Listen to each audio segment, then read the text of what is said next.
Mon esprit a remonté les mois précédents alors que leurs mots s'imprégnaient en moi.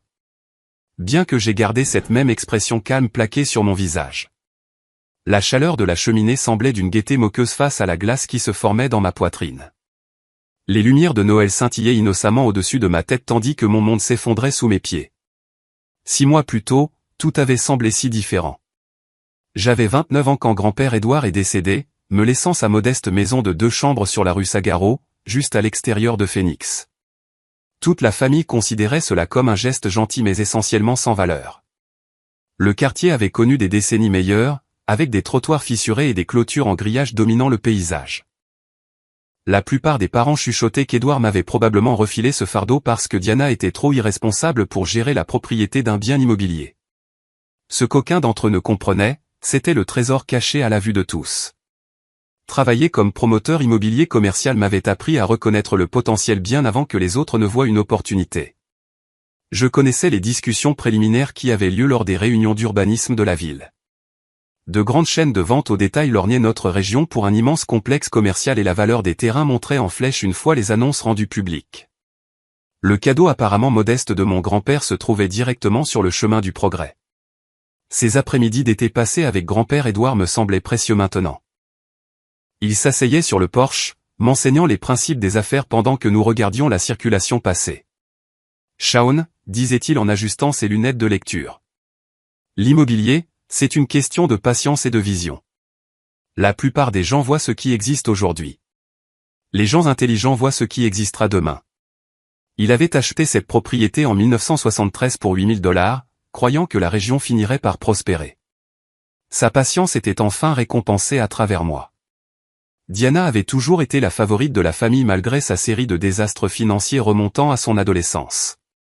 À l'université, elle avait maximisé 3 cartes de crédit, achetant des vêtements de marque et des voyages pour les vacances de printemps.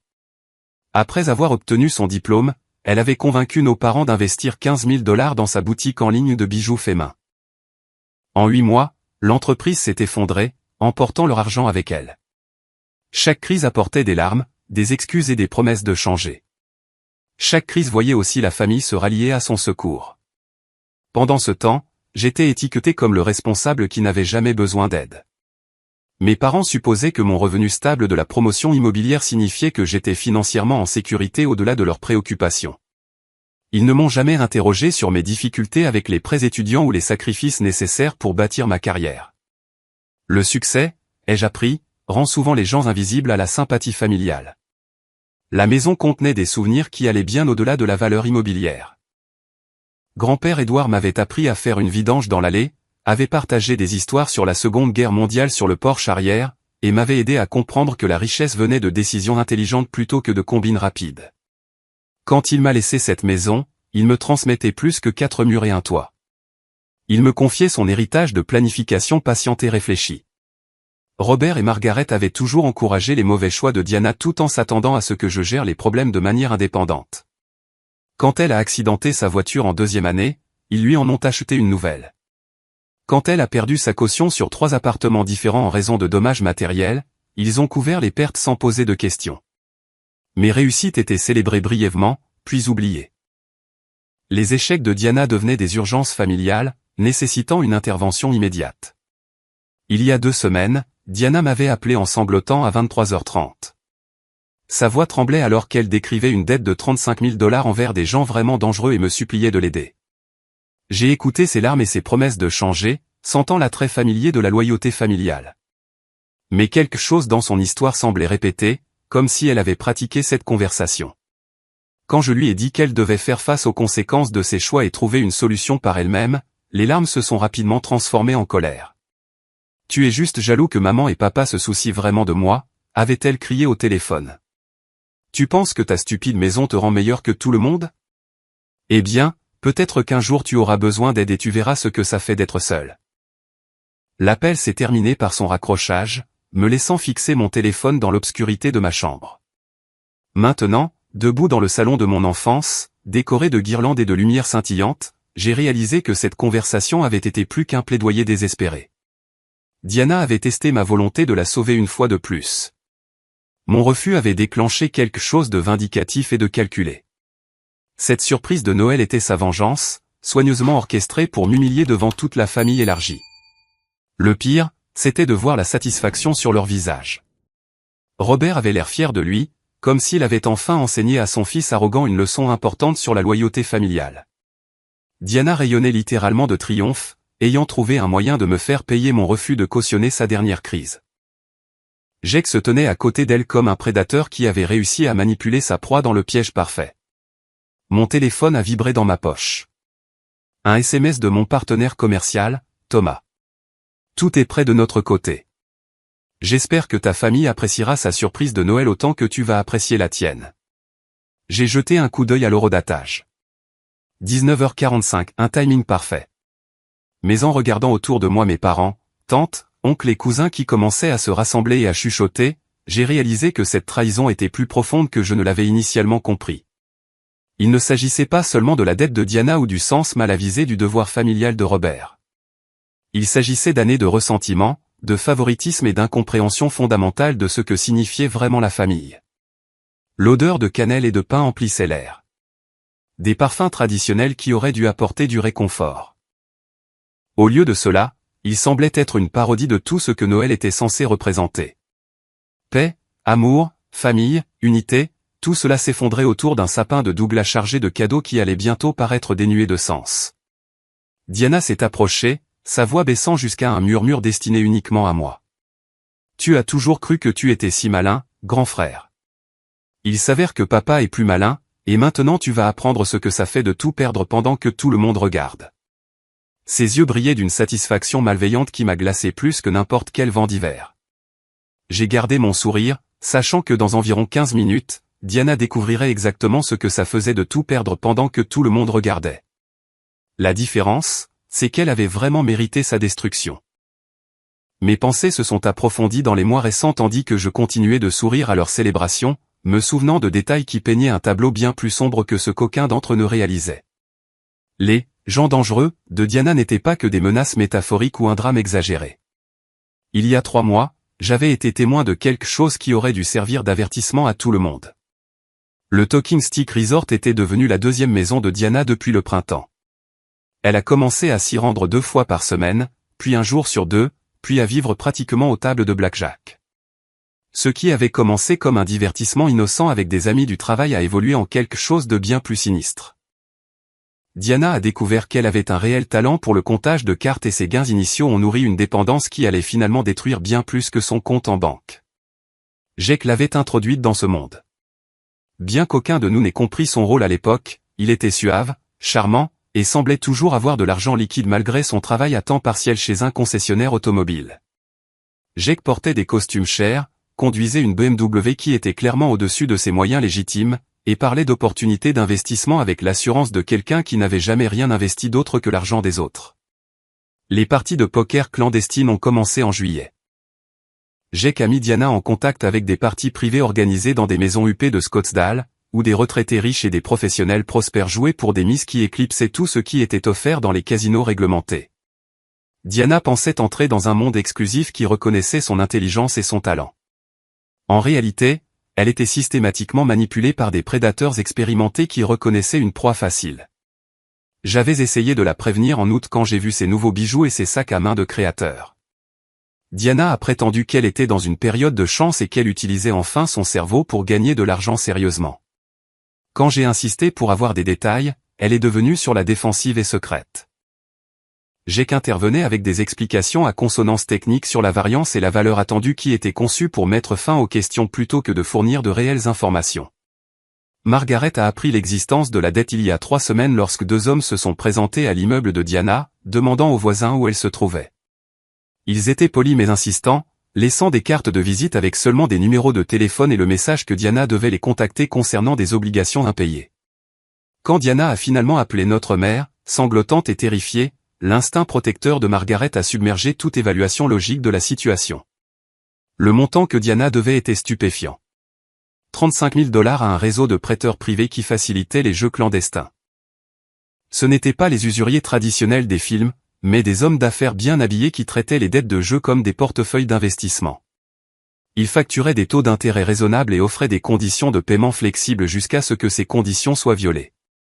Alors, leur patience disparaissait complètement. Le désespoir de Robert a commencé immédiatement après l'appel téléphonique en larmes de Margaret. Il a passé des nuits blanches à chercher des options, des prêts personnels à la vente de leurs propres biens. La deuxième hypothèque sur leur maison a rapporté $18 000, mais il restait encore $17 000 à trouver. Le salaire de Robert en tant que superviseur de la maintenance d'un lycée ne pouvait pas combler cet écart.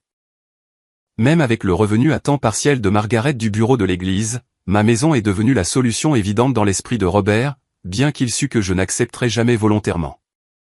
Il s'est convaincu que j'étais égoïste en m'accrochant à une propriété alors que Diana faisait face à un danger réel.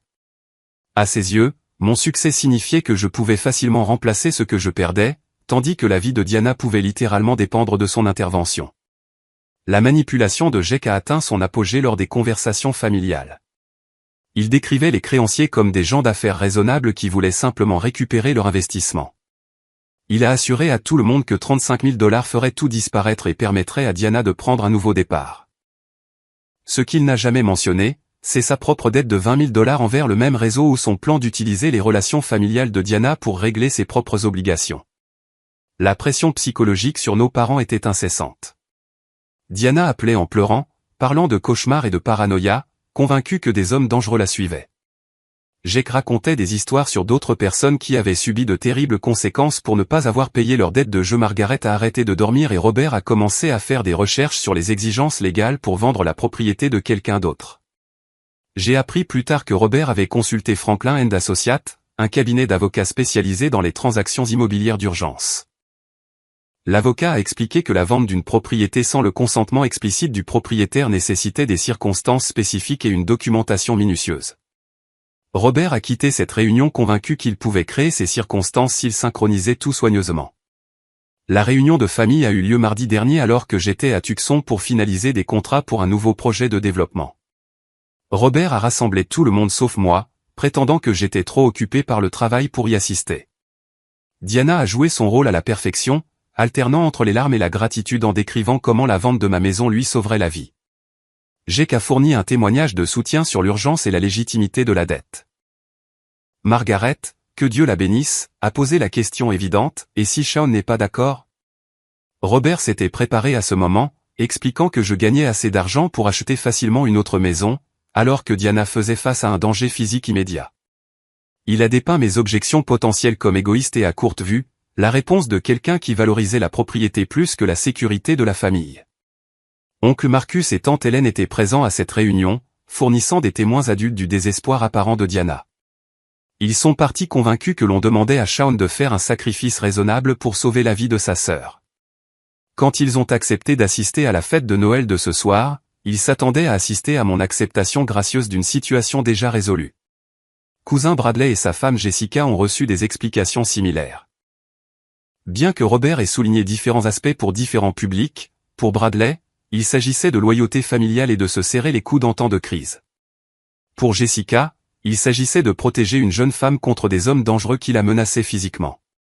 Le réseau de manipulation s'étendait au-delà de la famille immédiate.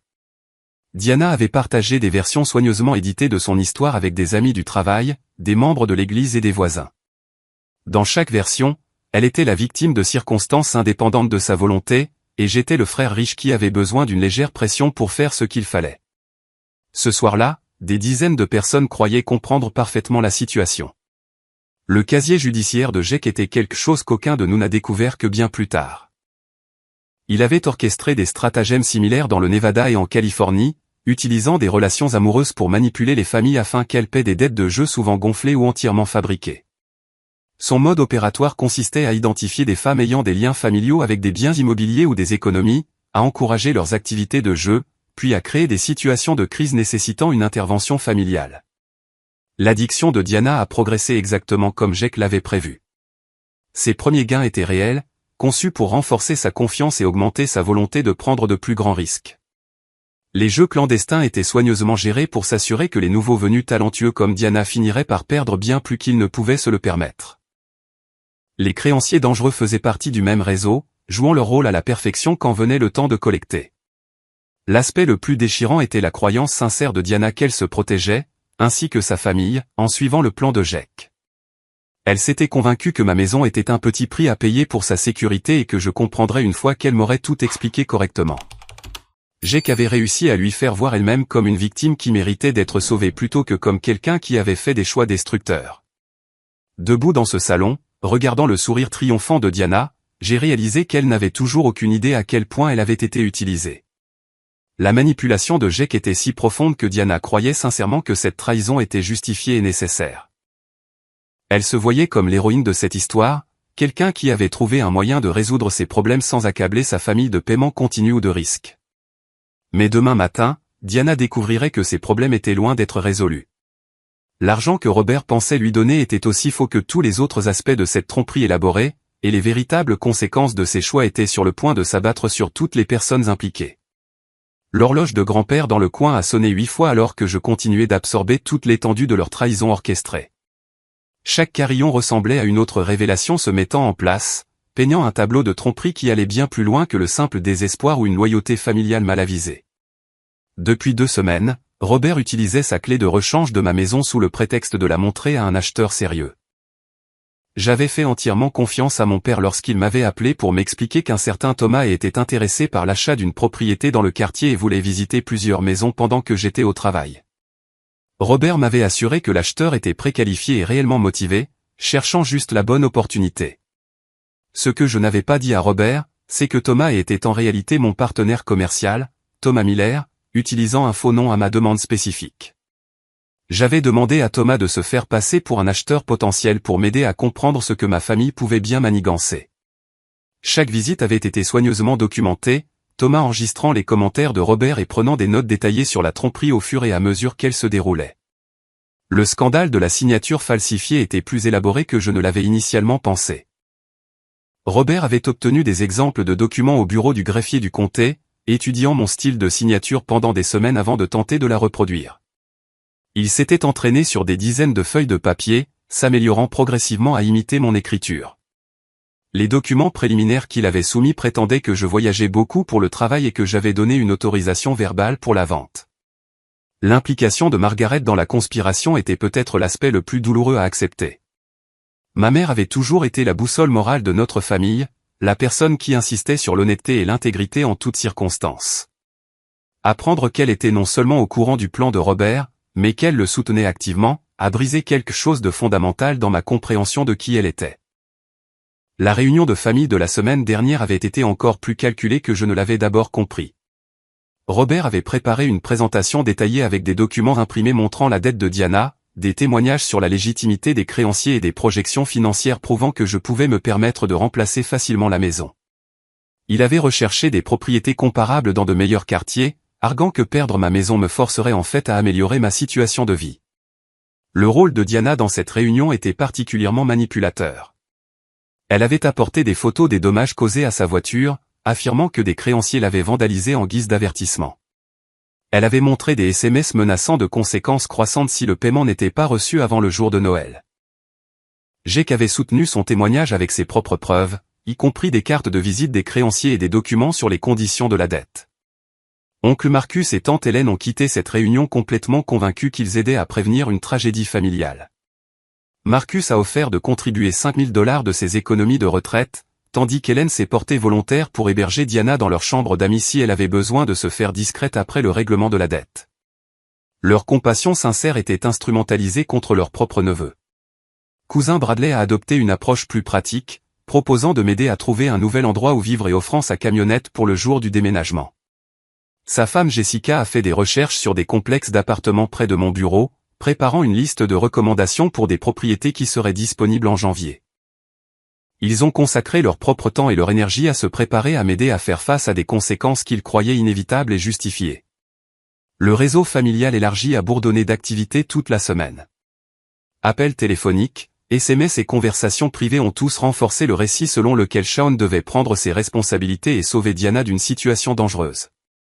Le jour de Noël, plus de 20 personnes croyaient comprendre toute l'histoire et étaient prêtes à assister à mon acceptation gracieuse de la décision de la famille. Les recherches juridiques de Robert avaient été étonnamment approfondies.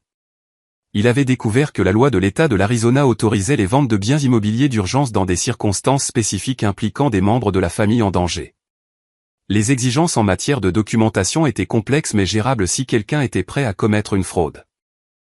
Robert s'est convaincu que les circonstances justifiaient la tromperie et que je finirais par lui pardonner d'avoir sauvé la vie de Diana.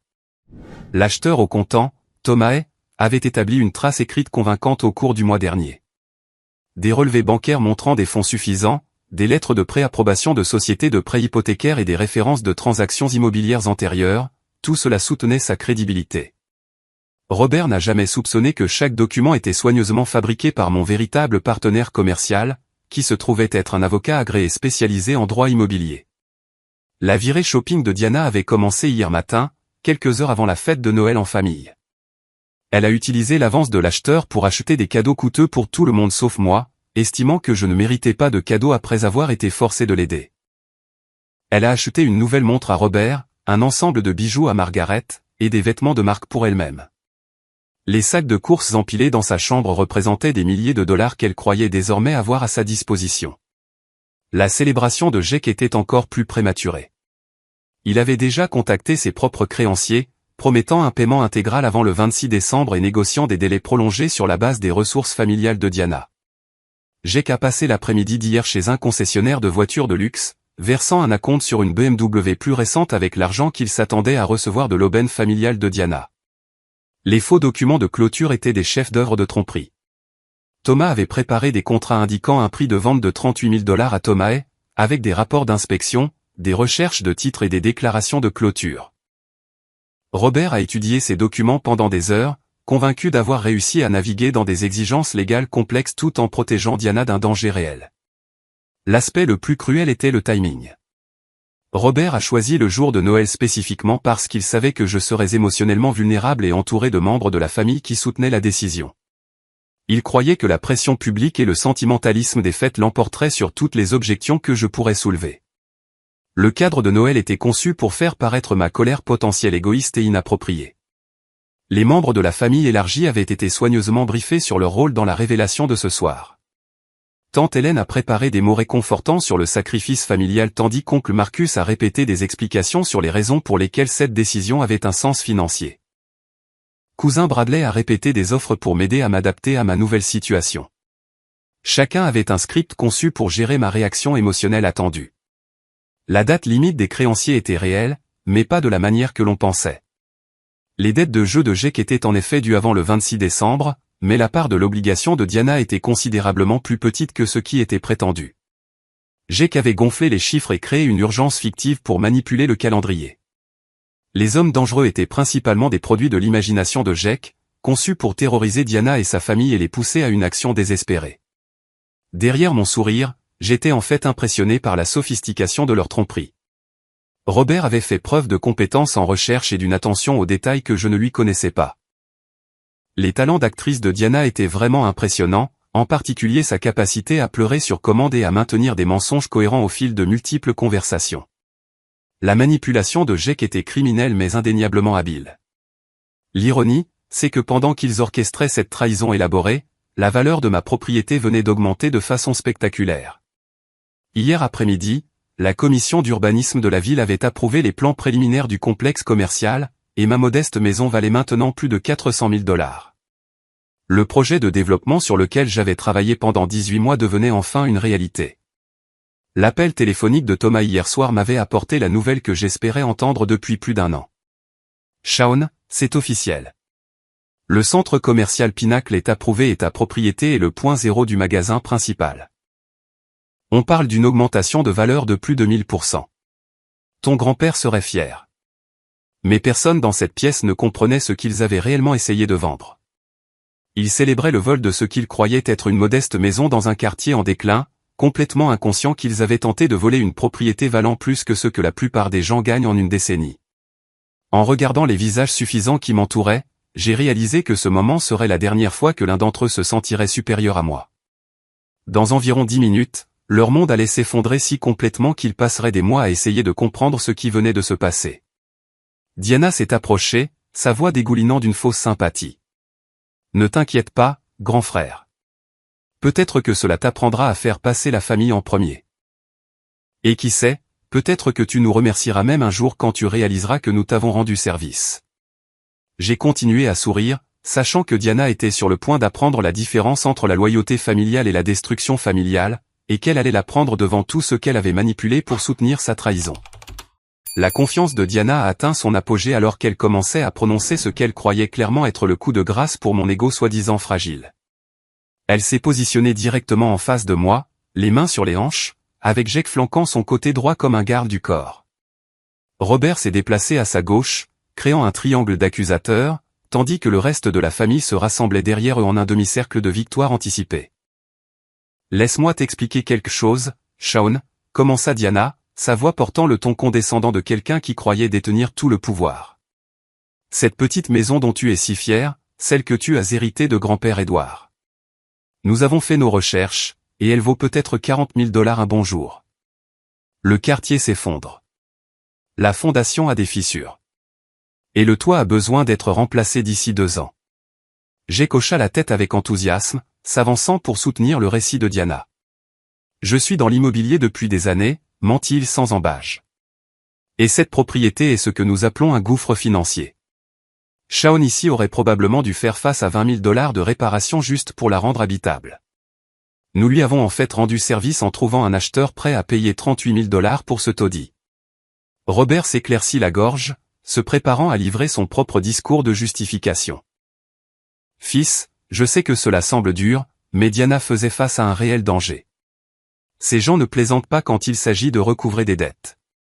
Nous devions agir vite, et franchement, tu as été trop occupé par ton travail de luxe pour prêter attention à ce qui se passe dans ta famille. » Margaret est sortie de la cuisine, s'essuyant les mains sur un torchon, l'air nerveux mais déterminé. « Shaun, chérie, nous ne voulions pas que ça se passe comme ça. Mais quand ta sœur a appelé en pleurant, disant que des hommes la suivaient, interrogeant les voisins sur son emploi du temps, nous savions que nous devions faire quelque chose. Cette maison était juste vide la moitié du temps de toute façon. Les membres de la famille élargie ont commencé à intervenir avec leurs déclarations de soutien préparées. Tante Hélène s'est avancée, sa voix douce mais ferme.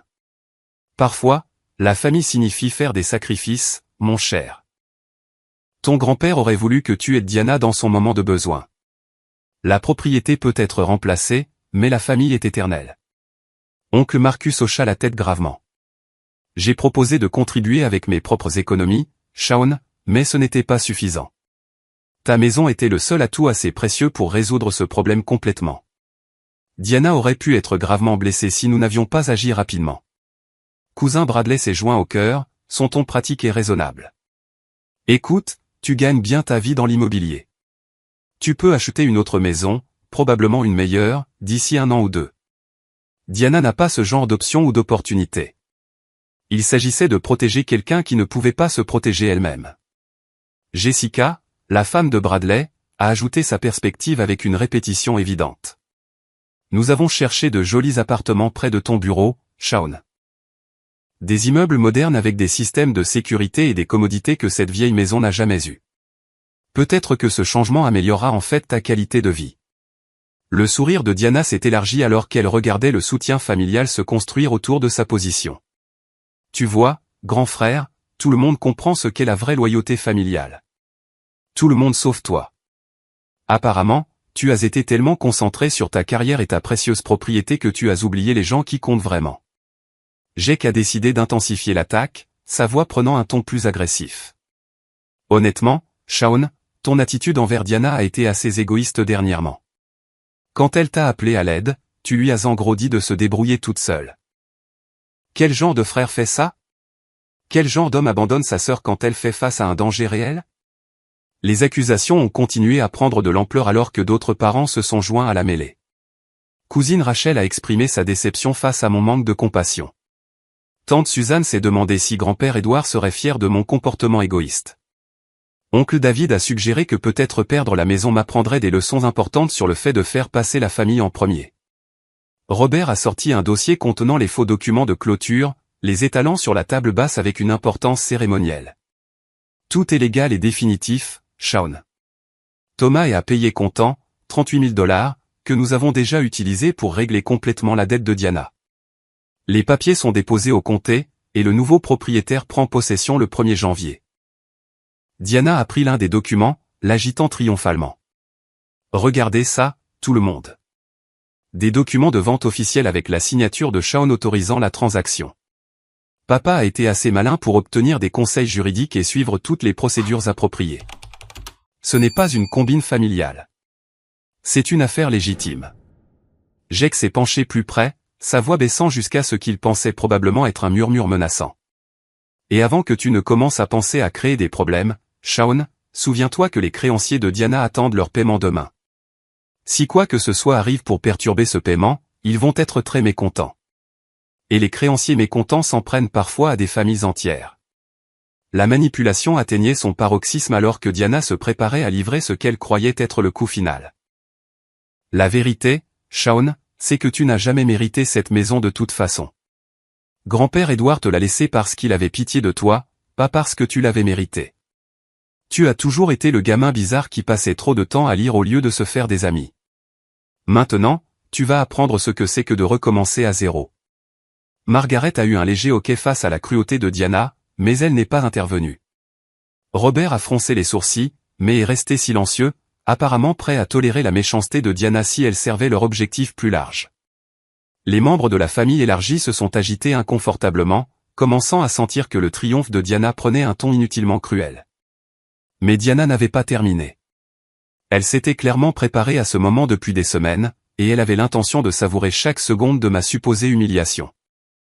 Tu sais quelle est la meilleure partie?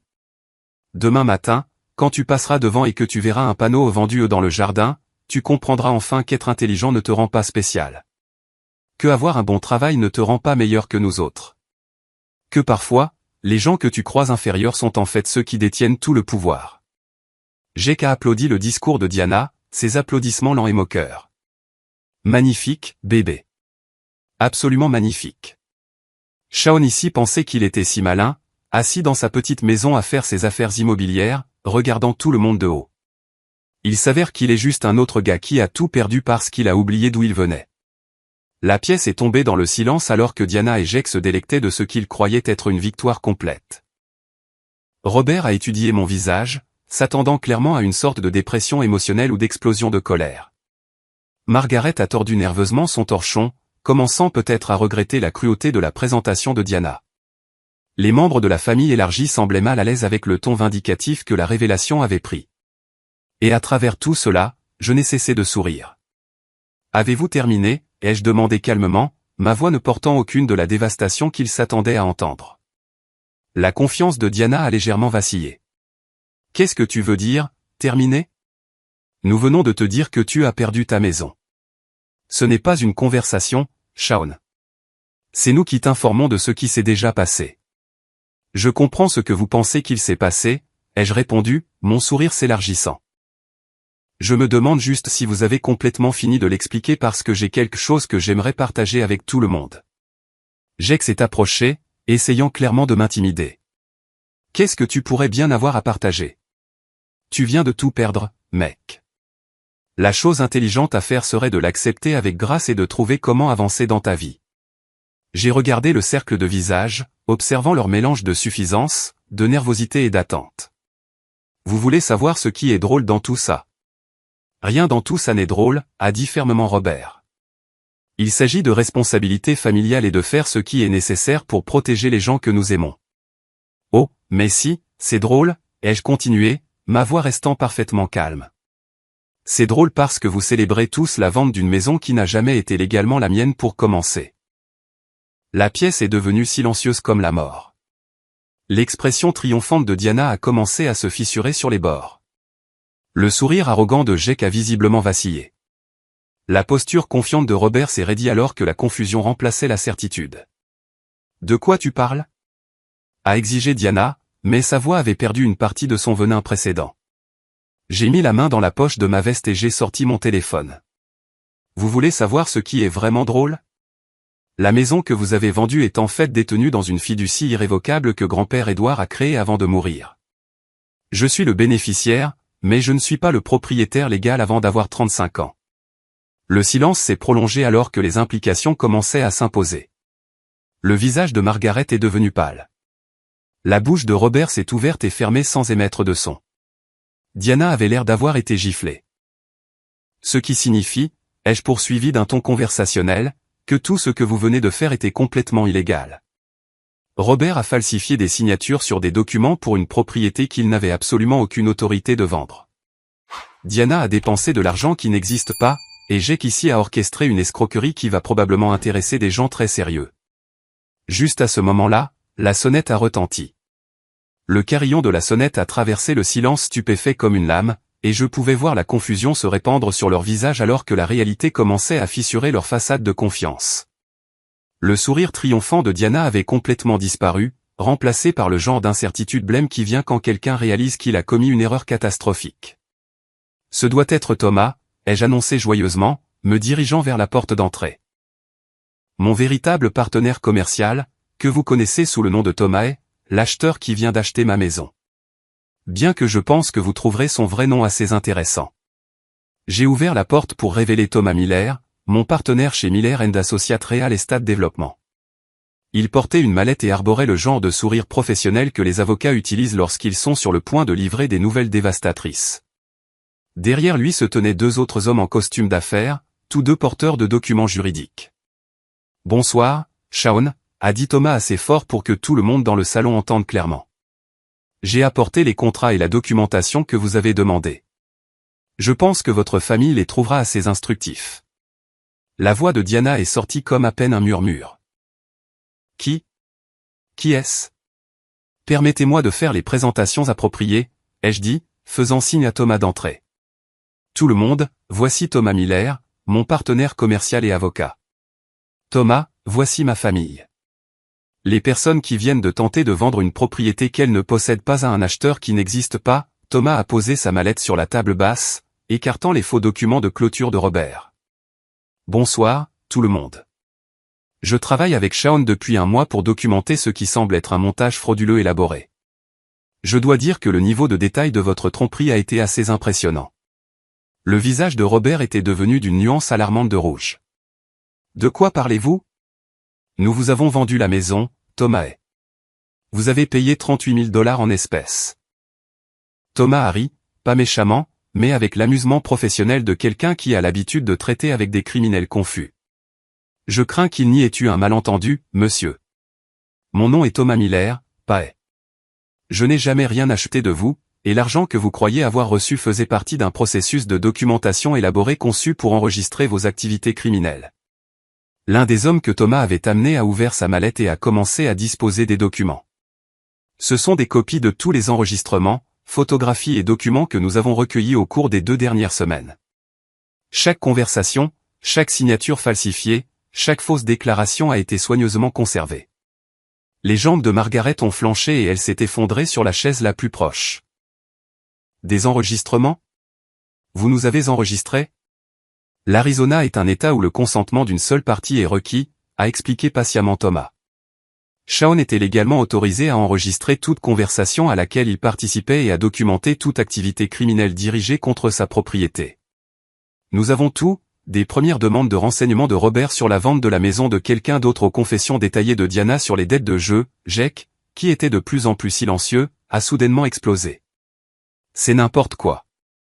Vous ne pouvez pas enregistrer des conversations privées sans que les gens le sachent. C'est un piège ou quelque chose comme ça. Le deuxième homme que Thomas avait amené s'est avancé, se présentant avec une autorité calme.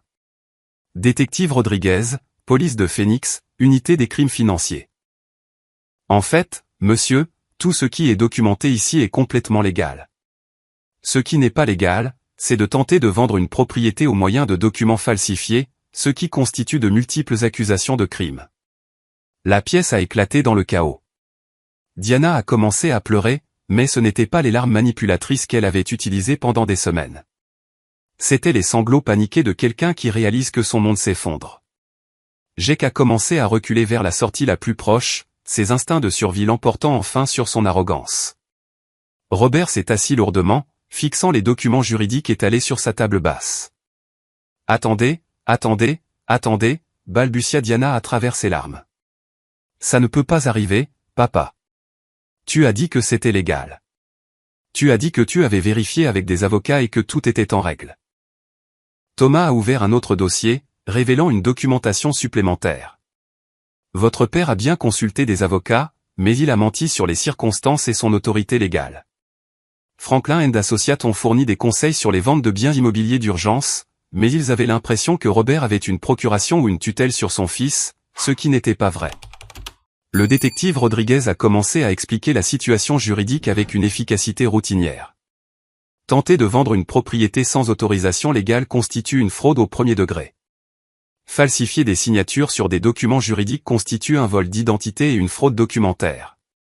Utiliser des documents frauduleux pour obtenir de l'argent ou des biens ajoute des charges supplémentaires pour vol et complot. Oncle Marcus a été le premier à retrouver sa voix parmi les membres de la famille élargie. Shaun, tu n'as sûrement pas l'intention de porter plainte contre ton propre père. Tout cela n'était qu'un malentendu motivé par l'inquiétude pour la sécurité de Diana.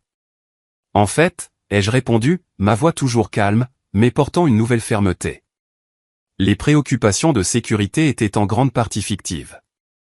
Thomas, voudriez-vous expliquer ce que nous avons découvert sur les créanciers de Diana? Thomas a sorti un autre jeu de documents, son expression devenant plus sérieuse. Notre enquête a révélé que les dettes de jeu de Diana étaient considérablement plus faibles que ce qui était prétendu, et les créanciers beaucoup moins dangereux que dépeints. Jake ici a gonflé les chiffres et créé une urgence fictive pour manipuler le calendrier. Jake avait atteint le couloir d'entrée, prévoyant clairement de filer vers la porte. Le détective Rodriguez a parlé sans le regarder. M. Patterson, je ne vous recommanderais pas de partir tout de suite.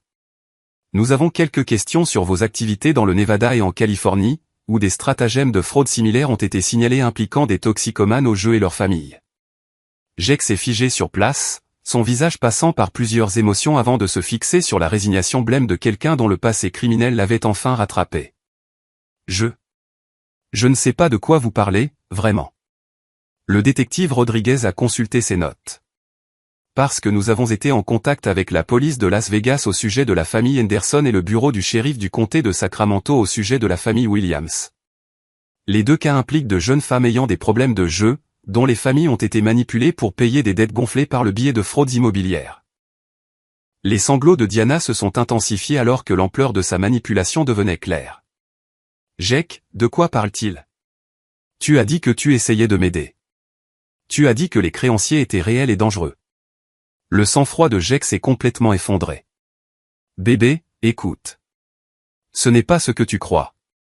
Ouais, d'accord. Peut-être que j'ai exagéré certaines choses, mais ces dettes sont toujours réelles. Tu dois toujours de l'argent, et j'essayais de t'aider à trouver un moyen de le rembourser. Thomas a de nouveau consulté sa documentation. En fait, les dettes de jeu légitimes de Diana s'élèvent à environ $8 000, et non $35 000. La majorité de la dette réclamée était fictive, créée pour justifier l'urgence et l'ampleur de la réponse de la famille. La révélation a frappé Diana comme un coup physique. Elle avait trahi toute sa famille, détruit des relations qui avaient mis des décennies à se construire, et participé à des crimes graves, tout cela pour payer des dettes fictives qui existaient principalement dans l'imagination de Jake. La voix de Robert est sortie comme un murmure brisé. 8 000, nous aurions pu payer 8 000. Nous aurions pu gérer ça sans. Il a fait un geste impuissant vers les documents juridiques éparpillés sur sa table. Mais cela n'aurait pas résolu les problèmes de Jake, ai-je expliqué. Jake devait de l'argent réel à de vrais créanciers, et il avait besoin des ressources familiales de Diana pour régler ses propres dettes. Le stratagème élaboré ne visait pas à protéger Diana. Il visait à utiliser Diana pour protéger Jake. La voix de Margaret était à peine audible. Shaun, que va-t-il se passer maintenant? Qu'est-ce que tu vas faire de toutes ces preuves? J'ai regardé les visages dévastés des membres de ma famille, pesant leur remords sincère contre l'ampleur de leur trahison. Cela dépend entièrement de ce qui se passera ensuite. Diana, es-tu enfin prête à admettre que tu as une dépendance au jeu et à obtenir de l'aide professionnelle? Diana a hoché la tête frénétiquement à travers ses larmes. Oui, je ferai tout ce qu'il faudra. Je suis tellement désolé, Shaun. Je n'avais aucune idée que Jake mentait sur tout. Je pensais que je me protégeais, ainsi que la famille. Robert, ai-je continué. Es-tu prêt à reconnaître que tu as commis des crimes graves et participé à un complot pour escroquer ton propre fils? Les épaules de mon père se sont affaissées sous le poids de sa honte. Je pensais que je sauvais la vie de Diana. Je me suis convaincu que tu comprendrais éventuellement. Je me suis trompé sur tout. Et Jake, ai-je dit, me tournant vers l'homme qui avait orchestré tout ce cauchemar. As-tu quelque chose à dire avant que le détective Rodriguez ne te place en état d'arrestation? La dernière tentative désespérée de Jake a été de rejeter entièrement la faute sur Diana. Écoutez, je ne l'ai jamais forcé à jouer. Je ne l'ai jamais forcé à accumuler des dettes. Tout ce que j'ai fait, c'est essayer de l'aider à trouver une solution quand elle était dépassée. Si sa famille a choisi de commettre des crimes pour l'aider, ce n'est pas ma responsabilité. L'insensibilité de la réponse de Jake a semblé choquer même Diana, la sortant de son apitoiement. Elle le fixa avec une prise de conscience croissante que chaque mot qu'il avait prononcé, chaque promesse qu'il avait faite, chaque geste d'amour et de soutien avait été une manipulation calculée, conçue pour exploiter ses faiblesses et la loyauté de sa famille. Le détective Rodriguez s'est avancé avec des menottes. Jake Patterson, vous êtes en état d'arrestation pour complot en vue de commettre une fraude, vol d'identité et violation des lois sur le commerce interétatique liées à des stratagèmes frauduleux. Vous avez le droit de garder le silence. Alors que les droits de Jake lui étaient lus, j'ai regardé les membres de ma famille, voyant un remords sincère et une compréhension naissante sur leur visage. La question maintenant était de savoir s'ils pourraient reconstruire à partir des décombres de leurs erreurs, ou si ce jour de Noël marquerait la destruction permanente de nos liens familiaux. Mais avant que le pardon puisse commencer, la justice devait être rendue complètement. Alors que le détective Rodriguez conduisait Jake vers la porte d'entrée menottée, la fête de Noël s'est désintégrée autour de nous comme une boule à neige de Noël qui aurait été lâchée et brisée. Les membres de la famille élargie ont rassemblé leurs manteaux et leurs cadeaux dans un silence stupéfait, leur enthousiasme antérieur pour ma prétendue déconfiture remplacé par la prise de conscience inconfortable qu'ils avaient été témoins et avaient soutenu un crime grave. Diana était assise, recroquevillée sur la chaise du coin, sa robe de créateur froissée et son maquillage soigneusement appliqué strié de larmes. L'ampleur de sa situation commençait enfin à s'imposer complètement. Non seulement elle avait détruit ses relations avec toutes les personnes qui comptaient pour elle, mais elle avait aussi dépensé de l'argent qui n'avait jamais existé, la laissant plus endettée qu'au début de ce cauchemar. « Shaun » murmura-t-elle, sa voix brisée et désespérée. « Les cadeaux que j'ai achetés hier, les bijoux, les vêtements, la compte sur la voiture de Jake. J'ai utilisé de l'argent que je croyais réel. Comment vais-je payer tout ça ?» Thomas a consulté sa documentation, son attitude professionnelle restant stable malgré le drame familial qui l'entourait.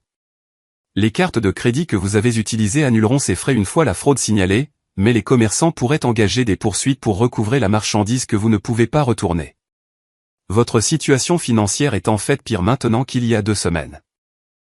Margaret se tenait à l'entrée de la cuisine, serrant toujours son torchon comme une bouée de sauvetage. Comment en sommes-nous arrivés là? Comment tout a-t-il pu mal tourner si vite? Shaun, je sais que tu es en colère et tu as tout à fait le droit de l'être, mais c'est toujours ta famille. Il doit y avoir un moyen de réparer ça. Robert n'avait pas bougé de sa position près de la table basse, fixant les documents juridiques qui prouvaient son comportement criminel. J'ai tout détruit, marmonna-t-il, sa voix creuse de désespoir. 35 ans de mariage, ma relation avec mon fils, ma réputation dans la communauté, tout est parti parce que j'ai cru au mensonge de cette fille. Oncle Marcus et tante Hélène se sont approchés de moi avec hésitation, leur confiance antérieure à soutenir la cause de Diana complètement évaporée. Shaun, dit Marcus prudemment. Nous n'avions aucune idée que tout cela était basé sur des mensonges. Si nous avions su que Jake manipulait Diana et tes parents, nous n'aurions jamais soutenu la vente de ta maison. Mais vous l'avez soutenu, ai-je répondu, ma voix non pas en colère mais factuelle. Vous avez écouté une seule version de l'histoire, fait des suppositions sur ma personnalité et mes motivations, et rejoint un complot pour m'escroquer une propriété valant des centaines de milliers de dollars. L'enfer est pavé de bonnes intentions. Mais c'est toujours l'enfer. Cousins Bradley et Jessica rassemblaient les cadeaux de leurs enfants, voulant clairement échapper à l'atmosphère toxique le plus rapidement possible. Nous devrions y aller, annonça Bradley à personne en particulier. Les enfants n'ont pas besoin de voir plus de ça. Alors que les membres de la famille élargie sortaient, chacun offrant des excuses maladroites ou des silences inconfortables, la véritable ampleur des conséquences sociales est devenue claire. La nouvelle des événements de ce soir se répandrait dans leur église, leur quartier et leurs cercles sociaux en quelques jours.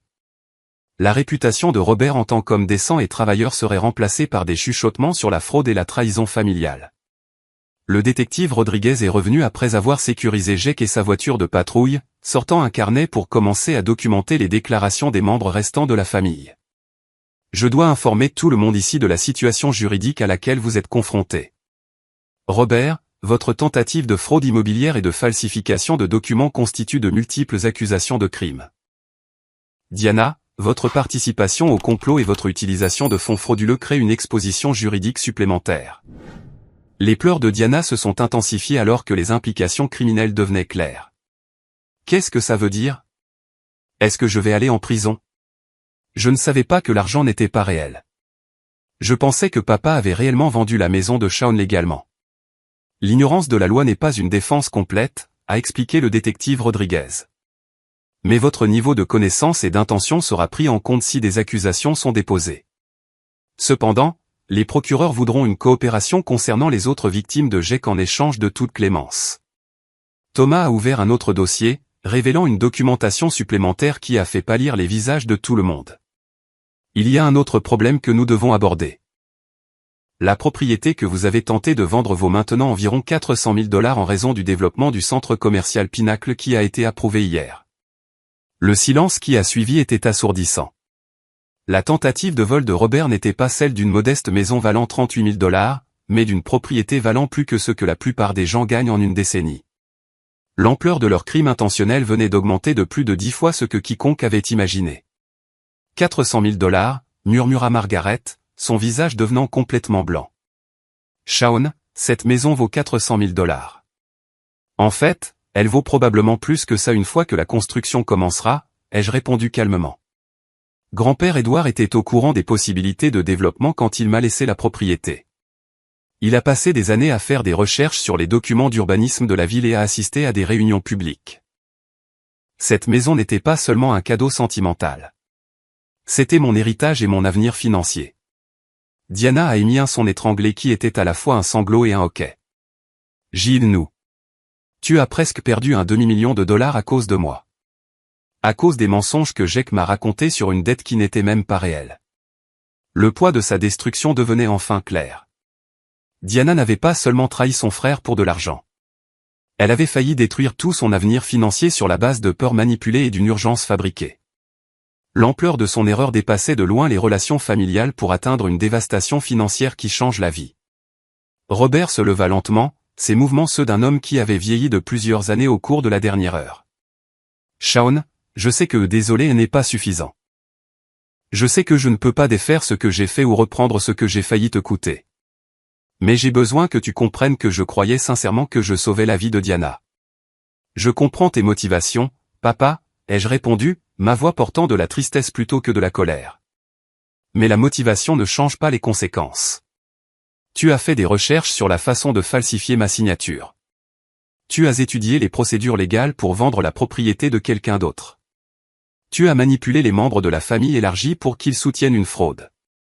Ce n'étaient pas des décisions désespérées prises dans la panique. C'étaient des crimes calculés, planifiés et exécutés sur plusieurs semaines. Margaret a finalement complètement craqué, sa façade composée se fissurant sous le poids de la culpabilité et du regret. Nous avons tout perdu, n'est-ce pas? Notre fils, notre famille, notre réputation. Tout est parti parce que nous avons choisi de croire un criminel plutôt que notre propre enfant. Les décorations de Noël autour de nous semblaient obscènement joyeuses sur fond de destruction familiale. Les lumières scintillantes se reflétaient sur les visages striés de larmes et l'odeur des aiguilles de pain se mêlait au goût amer de la trahison et du regret. Le détective Rodriguez a terminé sa documentation initiale et a fermé son carnet. Shaun, en tant que victime dans cette affaire, vous avez une influence significative sur la manière dont les poursuites se dérouleront. Le procureur voudra savoir si vous avez l'intention de poursuivre toutes les accusations possibles ou si vous êtes intéressé par des accords de plaidoyer qui pourraient impliquer une restitution et un traitement plutôt que des peines de prison maximale. Diana m'a regardé avec un espoir désespéré. Shaun, s'il te plaît. Je sais que je ne mérite pas la pitié, mais je t'en supplie. S'il y a un moyen de réparer ça sans détruire complètement la vie de maman et papa, s'il te plaît, envisage-le. Je ferai tout ce qu'il faudra. Traitement, service communautaire, n'importe quoi. J'ai regardé l'épave de ma famille, pesant la justice contre la miséricorde, la responsabilité contre le pardon. La décision que je prendrai dans les prochaines minutes déterminerait non seulement leur avenir, mais aussi s'il existait une possibilité de guérison et de réconciliation éventuelle. Mais avant que la miséricorde puisse être accordée, une dernière vérité devait être reconnue par toutes les personnes impliquées. Diana, ai-je dit doucement, es-tu enfin prête à admettre que tu as une dépendance au jeu qui nécessite un traitement professionnel, et non une complaisance familiale? Elle a hoché la tête frénétiquement. Oui, absolument. Je vois maintenant comment j'ai qu'à manipuler ma dépendance pour détruire tout ce que j'aime. Je veux de l'aide. Une vraie aide, pas seulement des promesses de faire mieux. Robert, ai-je continué. Es-tu prêt à reconnaître que tes actions étaient criminelles, quelles que soient tes intentions, et que la loyauté familiale ne justifie pas de violer les lois ou de trahir la confiance? La voix de mon père était à peine audible. Oui, je comprends maintenant que ce que j'ai fait était mal, non seulement légalement, mais moralement. J'ai violé tout ce que je t'ai appris à croire sur l'honnêteté et l'intégrité.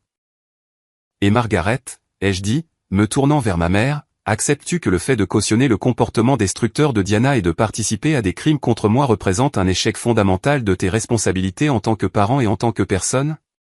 La reconnaissance de ma mère est venue à travers les larmes. Oui, Shaun. Nous t'avons fait défaut, nous avons fait défaut à Diana, et nous nous sommes fait défaut à nous-mêmes. Nous avons brisé tous les principes que nous prétendions croire. Je me tenais dans cette célébration de Noël en ruine, entouré des personnes qui avaient façonné mon enfance et failli détruire ma vie d'adulte, et j'ai pris la décision qui déterminerait si notre famille avait un avenir. Détective Rodriguez, ai-je dit enfin, j'aimerais discuter des options d'accord de plaidoyer qui privilégient le traitement, la restitution et la réhabilitation plutôt que la punition. Mais je veux des accords formels qui décrivent des exigences spécifiques et des conséquences en cas de non-respect. Le soulagement de Diana était visible, mais j'ai levé la main pour empêcher toute célébration prématurée. Ce n'est pas le pardon, ai-je précisé. C'est une chance pour vous tous de prouver que vous pouvez apprendre des conséquences au lieu de les fuir. Si vous ne respectez pas une seule exigence, si vous violez un seul accord, ou si vous montrez le moindre signe de retour à des schémas destructeurs, je poursuivrai les accusations criminelles maximales sans hésitation. Le message était clair. La justice était tempérée par la miséricorde. Mais la miséricorde venait avec des conditions non négociables qui exigeraient des changements fondamentaux de la part de toutes les personnes impliquées. Le matin de Noël était à 12 heures, mais pour ma famille, le véritable travail de transformation ne faisait que commencer. 6 mois plus tard, je me tenais dans ce même salon, mais tout avait changé. Le soleil d'avril entrait à flot par les fenêtres qui avaient été nettoyées des résidus émotionnels de cette nuit de Noël dévastatrice. Diana était assise à la table de la cuisine, examinant attentivement son cahier de rétablissement de la dépendance tout en se préparant pour une autre journée à son nouvel emploi dans la vente au détail. Les vêtements de marque et les bijoux coûteux avaient depuis longtemps disparu, remplacés par des vêtements modestes et pratiques qui reflétaient sa nouvelle compréhension de la responsabilité financière. Robert est sorti de son bureau à domicile où il avait fait des recherches sur le développement immobilier commercial, sincèrement fasciné par la carrière qui avait fait le succès de son fils. La honte et la défensive de Noël avaient été remplacées par une curiosité et un respect authentique pour un travail qu'il n'avait jamais pris la peine de comprendre auparavant. Shaun, dit-il en s'approchant avec un dossier contenant des articles imprimés sur le projet du centre commercial Pinacle. J'ai lu sur le calendrier de développement. La construction préliminaire commence le mois prochain, n'est-ce pas? Le coup d'envoi est prévu pour le 15 mai, ai-je confirmé, notant à quel point son intérêt était différent. Maintenant, au lieu de ressentiment ou d'envie, Robert montrait une fierté sincère pour les réalisations professionnelles de son fils. Les magasins principaux devraient être opérationnels d'ici Noël prochain. Margaret nous a rejoints de la cuisine, apportant du café pour tout le monde. Ses mouvements étaient plus calmes maintenant, ne portant plus l'énergie nerveuse de quelqu'un qui gère constamment des crises ou cautionne un comportement destructeur. L'évaluation de 6 mois de Diana est la semaine prochaine, a-t-elle annoncé. Son conseiller dit qu'elle a fait des progrès remarquables dans la compréhension des tactiques de manipulation que j'ai qu'à utiliser. Les séances de thérapie familiale avaient été douloureuses mais nécessaires. Semaine après semaine, nous nous asseyons dans le bureau du docteur Patterson, disséquant des années de schémas dysfonctionnels qui avaient abouti à cette trahison de Noël. Robert et Margaret ont appris la différence entre cautionner et soutenir, tandis que Diana a affronté la profondeur de sa dépendance et le mal qu'elle avait causé à tout ce qu'elle prétendait aimer.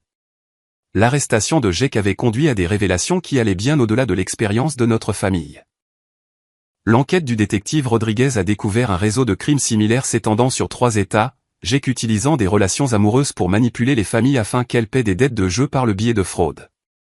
Son procès était prévu pour septembre, et Diana témoignerait en tant que témoin à charge contre l'homme qui avait failli détruire toute sa famille. Le développement du centre commercial Pinacle avait dépassé même mes projections les plus optimistes. La valeur de ma propriété avait augmenté à près de 600 000 $, et les honoraires de consultation pour aider d'autres propriétaires à naviguer dans le processus de développement avaient établi ma société comme un leader régional de l'immobilier commercial. La vision patiente de grand-père Édouard était justifiée au-delà de tout ce qu'il aurait pu imaginer. Le parcours de rétablissement de Diana avait été la transformation la plus remarquable de toutes. Le programme résidentiel pour la dépendance au jeu avait duré 90 jours, suivi d'une thérapie ambulatoire intensive et de réunions régulières des joueurs anonymes. Mais plus important encore, Diana avait commencé à aborder les insécurités sous-jacentes et les schémas émotionnels qui l'avaient rendue vulnérable à la manipulation en premier lieu. J'ai pensé à grand-père Édouard dernièrement, a dit Diana, se joignant à notre conversation dans le salon. Pas seulement à la maison, mais aux leçons qu'il a essayé de nous enseigner sur la patience et la pensée à long terme. J'ai toujours trouvé ces conversations ennuyeuses, mais maintenant je comprends qu'il essayait de nous préparer à des situations exactement comme celle-ci. Le changement le plus significatif concernait la dynamique de notre famille. Robert et Margaret avaient suivi leur propre thérapie pour aborder les schémas de favoritisme et de complaisance qui avaient créé la crise. Ils ont appris à soutenir le rétablissement de Diana sans le gérer et à respecter mes limites sans se sentir rejetés par elle. La réponse de la communauté a été intéressante, a observé Margaret, s'installant dans son fauteuil préféré. Quand les gens ont entendu parler de ce qui s'est passé, il y a eu beaucoup de commérages et de jugements. Mais voir Diana en rétablissement et notre famille travailler pour arranger les choses a en fait gagné un certain respect. Robert hocha la tête, son expression pensive. Je pense que les gens apprécient plus l'honnêteté sur les erreurs que de prétendre que les erreurs ne se sont jamais produites. Admettre publiquement que nous avions tort était embarrassant, mais c'était aussi libérateur. La restitution financière avait été achevée avant la date prévue. Le travail de Diana au grand magasin ne payait pas beaucoup, mais elle avait négocié un plan de paiement qui indemniserait entièrement les commerçants pour ses achats frauduleux de Noël. Robert avait utilisé ses économies de retraite pour couvrir les frais juridiques et les honoraires liés à sa tentative de fraude. Les avocats ont dit que l'accord de plaidoyer de Jake comprenait une restitution complète à ses autres victimes, a rapporté Diana, sa voix ne portant aucune de l'apitoiement qui avait autrefois caractérisé son attitude face aux conséquences. Il sera en prison pendant au moins 3 ans, puis en probation supervisée avec un suivi psychologique obligatoire et une surveillance financière. Les relations avec la famille élargie avaient nécessité une reconstruction minutieuse. Oncle Marcus et tante Hélène s'étaient sincèrement excusés pour leur rôle dans le soutien de la conspiration, et ils assistaient maintenant aux réunions de famille avec une chaleur sincère plutôt que par obligation. Cousins Bradley et Jessica étaient devenus certains de mes plus fervents partisans, me demandant souvent des opportunités d'investissement immobilier pour leur propre famille. Le docteur Patterson avait expliqué lors de notre dernière séance de thérapie familiale que la crise précédait souvent la transformation et que les familles qui naviguaient avec succès à travers la trahison et la dépendance en sortaient souvent plus fortes qu'elles ne l'étaient avant la crise.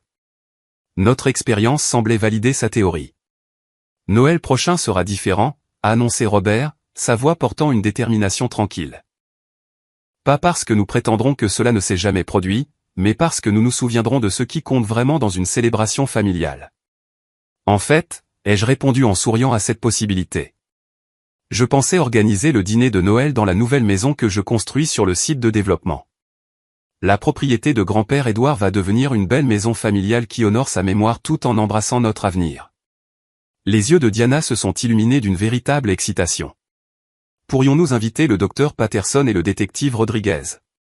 Ils font partie de notre histoire maintenant, eux aussi, et j'adorerais qu'ils voient comment tout s'est terminé. La suggestion était parfaitement caractéristique de la nouvelle Diana, quelqu'un qui embrassait la responsabilité et la connexion plutôt que d'éviter les conséquences et de se cacher de la vérité. Son rétablissement lui avait appris à valoriser les personnes qu'il avait tenues responsables, pas seulement celles qui avaient cautionné sa destruction. C'est une merveilleuse idée, a convenu Margaret, sa voix portant la chaleur qui avait manqué pendant tant de mois. Notre histoire ne concerne pas seulement ce qui a mal tourné. Elle concerne ce que nous avons appris et comment nous avons grandi.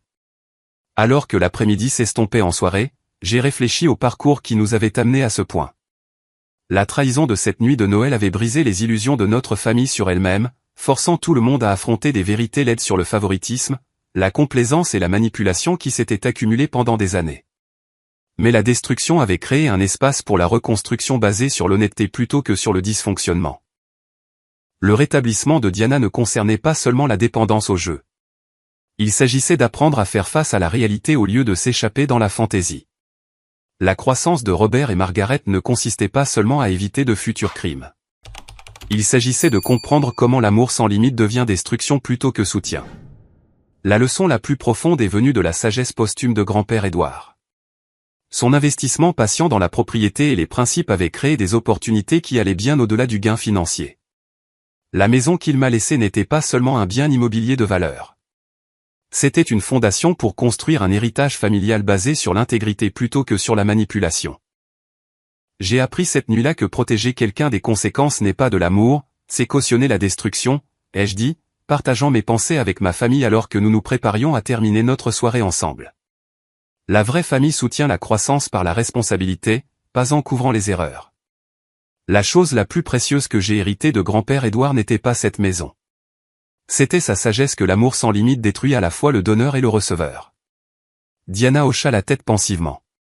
Parfois, le plus grand cadeau que vous puissiez faire à quelqu'un est la chance de regagner sa place dans votre vie. Et parfois, ajouta Robert, sa voix portant une sagesse durement acquise. Les personnes qui vous aiment le plus sont celles qui sont prêtes à vous laisser faire face aux conséquences de vos choix. Margaret a souri, son expression paisible d'une manière qu'elle n'avait pas eue depuis des années. Parfois, Noël arrive en avril, quand on comprend enfin ce que signifie vraiment la famille. Alors que nous partagions ce moment tranquille ensemble, j'ai réalisé que notre histoire était devenue plus qu'une simple survie à la trahison. Elle était devenue un témoignage de la possibilité de rédemption par l'honnêteté, de croissance par la responsabilité, et d'amour par les limites. La maison où se déroulait cette conversation serait bientôt démolie pour faire place au centre commercial. Mais les leçons apprises entre ces murs dureraient éternellement. La vision patiente de grand-père Édouard avait créé non seulement la prospérité financière, mais aussi la crise qui a forcé notre famille à choisir entre un dysfonctionnement continu et une véritable transformation. Nous avions choisi la transformation, et le résultat était plus fort que tout ce que nous avions perdu. Je veux vous poser une question qui compte vraiment. Avez-vous déjà été dans une situation où quelqu'un que vous aimiez faisait des choix destructeurs et vous deviez décider entre le cautionner ou le laisser faire face aux conséquences ? Comment avez-vous géré cet équilibre entre l'amour et la responsabilité ? Partagez vos réflexions dans les commentaires ci-dessous. Votre histoire pourrait aider quelqu'un d'autre qui est aux prises avec des défis familiaux similaires. Si cette histoire a résonné en vous, s'il vous plaît, cliquez sur le bouton j'aime pour me le faire savoir. Abonnez-vous pour plus d'histoires de la vie réelle sur les défis familiaux, la croissance personnelle et la sagesse qui vient de l'affrontement de vérités difficiles. Et si vous pensez que quelqu'un dans votre vie pourrait bénéficier d'entendre parler de la différence entre cautionner et soutenir, s'il vous plaît, partagez cette histoire avec eux. Merci d'avoir fait ce voyage avec moi et ma famille. Rappelez-vous que chaque crise contient les germes de la transformation, mais seulement si nous sommes assez courageux pour les planter dans le sol de la responsabilité honnête plutôt que dans le terrain peu profond des mensonges confortables. Jusqu'à la prochaine fois, puisse votre amour être assez fort pour inclure des limites et vos limites assez aimantes pour créer un espace pour une croissance authentique.